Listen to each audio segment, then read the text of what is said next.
बिस्मिल्लाहिर्रहमानिर्रहीम। अस्सलाम वालेकुम दोस्तों, इस वीडियो में हम बात करने जा रहे हैं NRO 1 और NRO 2 के हवाले से, और दूसरी चीज़ इमरान खान को क्या करना चाहिए अब, और तीसरी चीज़ कि आर्मी को इन सब में से फ़ायदा क्या होने वाला है। ये सब कुछ करने में से पाकिस्तान में मतलब करप्ट लोगों को लाकर बिठाने में आर्मी से क्या गेन करना चाहती है। और चौथी चीज़ ये जो मरियम नवाज़ को आज़ादी मिली है, अब ये तो सबको पता है NRO की डील में मिली है, लेकिन इससे मरियम नवाज़ वाले भी क्या अचीव करेंगे at the end of the day, इन सबको भी क्या मिलेगा। सबसे पहले आते हैं NRO 1 पर। NRO 1 हम सबको पता है मुशर्रफ ने दिया था, जनरल मुशर्रफ ने दिया था, पीपल्स पार्टी को दिया था, और भी बहुत ज्यादा करप्ट पॉलिटिशियन थे उन सबको दिया था। अब NRO 1 को देने की वजह यह थी कि बेनजीर के साथ कोंडोलीजा राइस अमेरिकन गवर्नमेंट की डील हो गई थी, और मुशर्रफ भी चाहता था कि बेनजीर पाकिस्तान में आए और वार ऑन टेरर में बेनजीर मुशर्रफ की मदद करे, क्योंकि उस वक्त तक मुशर्रफ बहुत ज्यादा अनपॉपुलर हो चुका था और मुशर्रफ की गवर्नमेंट को ज्यादा सपोर्ट नहीं थी, और वार ऑन टेरर में मुशर्रफ को बहुत ज्यादा नुकसान भी हो रहा था, और मुशर्रफ को कोई ज्यादा पॉलिटिकल एलाइज भी नहीं मिल रहे थे। तो इसीलिए उसने ये कोशिश की कि पीपल्स पार्टी के साथ हाथ मिलाया जाए। पीपल्स पार्टी वैसे भी अमेरिका के साथ थी और एक लिबरल जमात थी और मुल्लों के खिलाफ थी, मौलवियों के खिलाफ थी। सो उसने कहा कि इनके साथ हाथ मिलाकर फिर मैं इन मौलवियों का सफाया कर दूंगा। मतलब इस्टेब्लिशमेंट ने पीपल्स पार्टी के साथ हाथ मिलाया और अमेरिका ने इन दोनों के ऊपर हाथ रखा। उसके बाद इन्होंने ये जंग लड़ी, और उसके बाद जो हुआ जंग में वो हम सबको पता है। लेकिन इन सबको सेटल करने के लिए, मतलब पीपल्स पार्टी को वापस लाने के लिए NRO 1 देना पड़ा, और वो भी पाकिस्तान की इस्टेब्लिशमेंट ने दिया। अब लोग कहते हैं कि मुशर्रफ ने दिया। मुशर्रफ तो एक सिस्टम का रिप्रेजेंटेटिव था, लेकिन पूरे सिस्टम ने दिया। मुशर्रफ के साथ जितने भी जनरल्स थे उन सब ने एग्री किया, तभी NRO हुआ। At the end of the day Benazir आई, उसकी असैसिनेशन हो गई, उसके बाद ये सब कुछ वार एंड टेरर हुआ, और उसके बाद हम सबको पता है NRO 1 के कॉन्सिक्वेंसेस क्या निकले। NRO 1 के कॉन्सिक्वेंसेस के नतीजे में हमें जो मिला वो था आसिफ अली जरदारी और उसकी मैसिव करप्शन, और वो आज भी सिंध के अंदर जारी है। फिर उस करप्शन के नतीजे में अल्टीमेटली हमें नवाज शरीफ भी मिला। नवाज शरीफ को NRO देने के बाद हमें और क्या मिला, फिर वही मैसिव करप्शन, वही ड्रामे ढकोसले। ये लोग अपनी तारीख से कुछ नहीं सीखते, क्योंकि NRO 1 के नतीजे में हमें मिला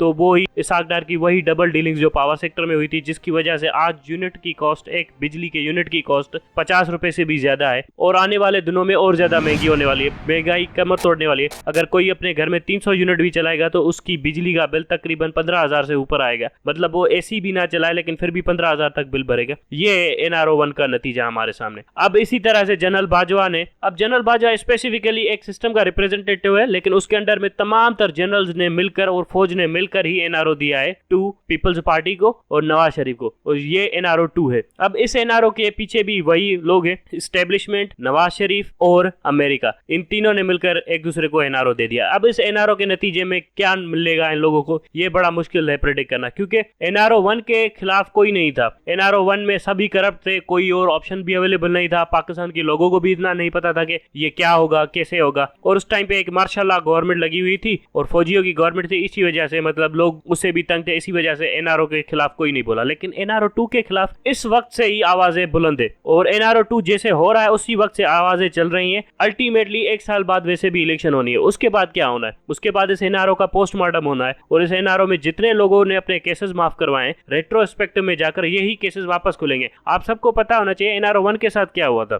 NRO 1 मुशर्रफ ने एक प्रेसिडेंशियल प्रोक्लेमेशन के थ्रू नाफिज तो कर दिया था, लेकिन उसके बाद क्या हुआ था, उसी प्रेसिडेंशियल ऑर्डर को सुप्रीम कोर्ट ने उड़ा के रख दिया था। और सुप्रीम कोर्ट ने क्यों उड़ाया था? सुप्रीम कोर्ट ने नवाज शरीफ के साथ मिलकर उड़ाया था। चीफ जस्टिस इफ्तिखार चौधरी ने नवाज शरीफ के साथ मिलकर उसी NRO 1 को उड़ाया था, क्योंकि उसका ज्यादातर हिस्सा पीपल्स पार्टी के खिलाफ था। इसीलिए नून लीग ने कहा इसका सबसे ज्यादा डैमेज पीपल्स पार्टी को होगा, इसीलिए चीफ जस्टिस इफ्तिखार चौधरी ने नून लीग को फेवर देने के लिए वो सारा का सारा NRO 1 उड़ा दिया। लेकिन किस्मत की करनी ऐसी हुई कि नवाज शरीफ को भी नहीं पता था कि उसके भी हाथ करप्शन में धुले हुए, और अल्टीमेटली वही फैसला नवाज शरीफ के भी गले में पड़ गया, और नवाज शरीफ अपने ही बिछाए हुए जाल में फंस गया। इसी तरह से ये लोग खुद को बड़ा सियाना समझते हैं, लेकिन ये अपने लिए ये जाल बिछा रहे हैं। अब ये अपने लिए जाल कैसे बिछा रहे हैं? अब ये लोग कह रहे हैं कि रूल ऑफ लॉ होना चाहिए, पार्लियामेंट सुप्रीम होनी चाहिए, पार्लियामेंट के फैसले आ गए तो पार्लियामेंट को क्वेश्चन नहीं करना चाहिए। अब ये जो जज फारूक ने इसको मरियम नवाज को आजाद किया है, वो कैसे किया है? मरियम नवाज ने कहा है कि मेरे ऊपर ये केस नहीं बनता, और जज फारूक ने सरेआम कहा है कि रोस्ट्रम पे खड़े होकर भी मरियम नवाज अगर कहे कि ये प्रॉपर्टीज मेरी हैं, तब भी हम नहीं मानेंगे जब तक नेब ये साबित ना करे कि ये प्रॉपर्टीज इनकी है। मतलब प्रोसिक्यूशन को ही साबित करना पड़ेगा। लेकिन व्हाइट कॉलर क्राइम ऐसे नहीं होता। व्हाइट कॉलर क्राइम को किसी और तरह से साबित करना पड़ता है। नेब का कानून इसीलिए तो बनाया गया था कि व्हाइट कॉलर क्रिमिनल्स को पकड़ा जाए, लेकिन फिर भी जज ने जो भंड मारी है सो ठीक है। अब यही भंड देखना आगे चलकर इनके गले में कैसे पड़ती है। और ऊपर से इन्होंने पार्लियामेंट से एक और कानून पास करवा दिया है कि अब नेब इस तरह के केसेस भी नहीं देख सकता। सो ठीक है, नेब के साथ इन्होंने मिलजुल कर ये सब कुछ कर लिया, लेकिन आगे चलकर चलकर जब इलेक्शन होंगे और इमरान खान प्राइम मिनिस्टर बनकर आएगा, तब मजा ये होगा कि यही कोर्ट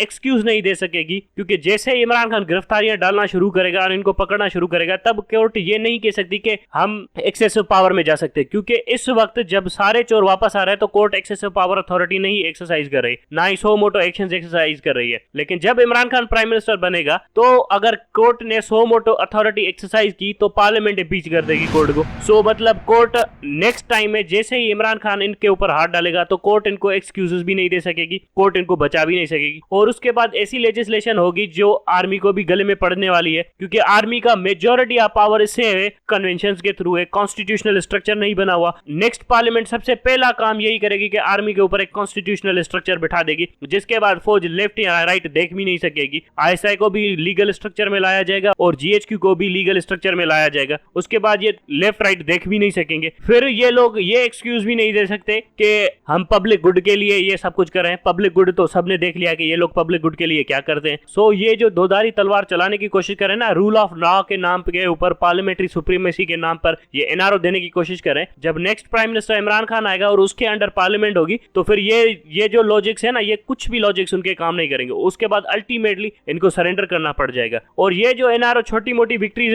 मरियम नवाज हासिल कर रही है, इसमें से कुछ भी हासिल नहीं होगा इनको। अल्टीमेटली इस सिस्टम के पास ज्यादा से ज्यादा 1 साल है, उसके बाद इलेक्शन होने, इलेक्शन में ही इमरान खान ने आना है। उसके बाद ये लोग क्या हासिल करेंगे? ये लोग ये सोच रहे हैं कि नवाज शरीफ आएगा और नवाज शरीफ के लिए मियां मियां करते फिरेंगे और अवाम बाहर आएगी और नवाज शरीफ को सपोर्ट करेगी। लाना तो एस्टेब्लिशमेंट पर, लाना तो नवाज शरीफ पर, दोनों कुछ नहीं हासिल करने वाले इसमें से। एस्टेब्लिशमेंट ने कैलकुलेशन की थी ना operation regime change carry out करने के वक्त कि ये इमरान खान अनपॉपुलर है, ये साइड में हो जाएगा, तो क्या हुआ? एस्टेब्लिशमेंट की कैलकुलेशन का ड्रॉबैक हो गई, फायर बैक हो गई। इसी तरह से एस्टेब्लिशमेंट ने कैलकुलेशन की थी कि पंजाब के अंदर इनकी गवर्नमेंट चलती रहेगी और ये मैनेज कर लेंगे, इलेक्शन को मैनेज कर लेंगे। क्या हुआ? वो भी फायर बैक कर गई। इसी तरह से एस्टेब्लिशमेंट ने ये बड़ा जाल बिछाया हुआ और ये कैलकुलेशन की हुई है, नवाज शरीफ आएगा, ये नारा हो जाएगा, इनको लेवल प्लेइंग फील्ड मिल जाएगी, उसके बाद नवाज शरीफ इलेक्शन जीत जाएगा और नवाज शरीफ सब कुछ हासिल कर लेगा। इसका भी क्या अल्टीमेट रिजल्ट निकलना है? ये भी इनके मुंह पर तमाचा ही लगना है। और एस्टेब्लिशमेंट ये सब कुछ करती क्यों है? असल में हम नौजवानों ने ना बड़ी गलत तारीख पढ़ी है पाकिस्तान की। उसमें हमें ये बताया गया कि ये फौजी हमारे हीरो हैं और सियासतदान हमारे दुश्मन हैं। एक्चुअली में सियासतदान तो मोहरे होते हैं। सबसे ज्यादा काला मुंह जो इस पाकिस्तान का किया है ना, वो फौज ने किया है। और फौज के अंदर इनकॉम्पिटेंट भी लोग बहुत ज्यादा है, अनएजुकेटेड भी बहुत ज्यादा है, इल इन्फॉर्म्ड भी बहुत ज्यादा लोग हैं, और अनप्रोफेशनल भी बहुत है, और करप्ट भी बहुत है। और यही वो करप्ट लोग हैं जो करप्ट सियासतदानों को लाने की कोशिश करते हैं ताकि वो भी खाएं और हम भी खाएं और किसी को पता भी ना चले। इसे कहते हैं इलीट कैप्चर। अब ये जितनी भी इलीट ने कैप्चर वेप्चर किया हुआ है, इनके पास ज्यादा से ज्यादा 1 साल है। 1 साल के बाद इलेक्शन होनी है, उसके बाद इन सबका सफाया होना है। फिर जो जजेस इस सारे एनआरओ में शामिल है उनको भी इंपीच करना है, जो सहाफी इसमें शामिल है उनको भी पकड़ना है, और जो जनरल्स इसमें शामिल है इनको भी पकड़ना है। पाकिस्तान के आने वाली पार्लियामेंट के सामने 3 सबसे ज्यादा इंपॉर्टेंट टारगेट होंगे। पहले वो जजेस जो एनआरओ देते हैं और जो फौज के साथ मिलकर ये बदमाशियां करते फिरते हैं, उनकी इंपीचमेंट। फिर दूसरे वो सहाफी जो इनको डिफेंड करते हैं, और तीसरे वो जनरल साहब जो ये सारा का सारा खेल खेलते हैं। इन लोगों के कोर्ट मार्शल बहुत जरूरी है होना। जब तक इन लोगों को कोर्ट मार्शल नहीं किया जाएगा, जब तक इनको फांसी नहीं दी जाएगी, कोई भी आर्मी के अंदर ये नहीं समझेगा कि हम अकाउंटेबल है।